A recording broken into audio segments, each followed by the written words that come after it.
What happened to Israel when they neglected to ask God about an important decision? Should we ask God for discernment in a world of deception?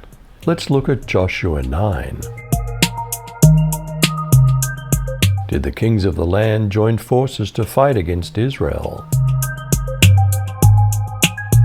Now when all the kings west of the Jordan heard about these things, the kings in the hill country, in the western foothills, and along the entire coast of the Mediterranean Sea, as far as Lebanon, the kings of the Hittites, Amorites, Canaanites, Perizzites, Hivites, and Jebusites, they came together to wage war against Joshua and Israel.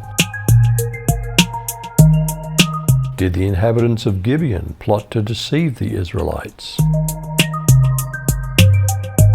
But when the inhabitants of Gibeon heard what Joshua had done to Jericho and Ai, they worked craftily and went and pretended to be ambassadors.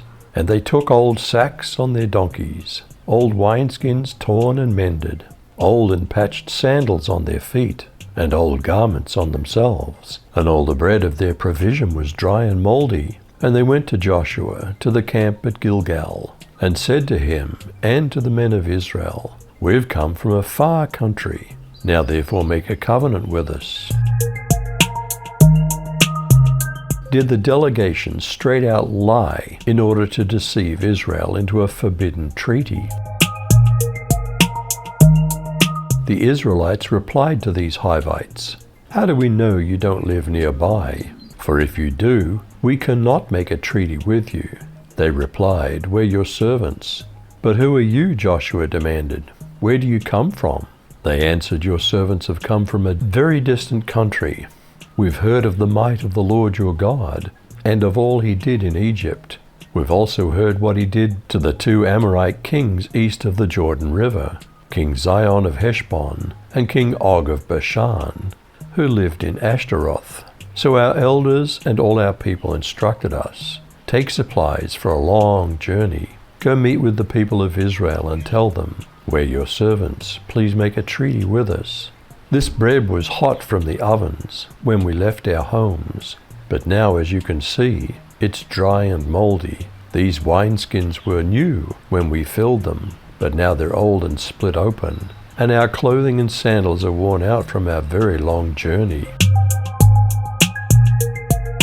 Is it always best to ask God's advice and wisdom before making big decisions? The men sampled their provisions and didn't ask counsel from Yahweh's mouth. Joshua made peace with them and made a covenant with them to let them live. The princes of the congregation swore to them. At the end of 3 days, after they'd made a covenant with them, they heard that they were neighbors and that they lived among them. The children of Israel traveled and came to their cities on the 3rd day. Now their cities were Gibeon, Chephirah, Beeroth, and Kiriath-Jearim. The children of Israel didn't strike them, because the princes of the congregation had sworn to them by Yahweh, the God of Israel. All the congregation murmured against the princes, but all the princes said to all the congregation, "We've sworn to them by Yahweh, the God of Israel. Now therefore we may not touch them. We'll do this to them, and let them live, lest wrath be on us, because of the oath which we swore to them." The princes said to them, "Let them live." So they became woodcutters and drawers of water for all the congregation, as the princes had spoken to them. What did Joshua tell the Gibeonites as a result of their deception? Joshua called for the Gibeonites and spoke to them. "Why have you deceived us by saying, 'We live very far away from you,' when actually you live among us? So now you're cursed. Some of you will always serve as woodcutters and water haulers for my God's house." How did the Gibeonites answer Joshua after his curse upon them? The Gibeonites answered, "The Lord your God told his servant Moses that you were to kill everyone who lives here and take their land for yourselves. We were afraid you would kill us, and so we tricked you into making a peace treaty. But we agreed to be your servants, and you're strong enough to do anything to us that you want. We just ask that you do what seems right. Joshua didn't let the Israelites kill the Gibeonites, but he did tell the Gibeonites that they would have to be servants of the nation of Israel. They would have to cut firewood and bring it to the priests to use for burning sacrifices on the Lord's altar, wherever the Lord decided the altar would be. The Gibeonites would also have to carry water for the priests, and that is still the work of the Gibeonites.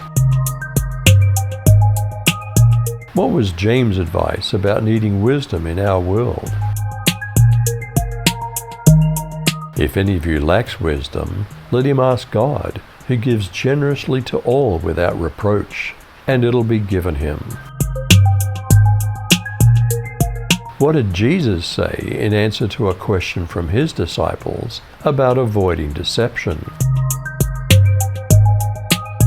Then Jesus replied to them, "Watch out that no one deceives you, for many will come in my name, saying I'm the Messiah, and they'll deceive many."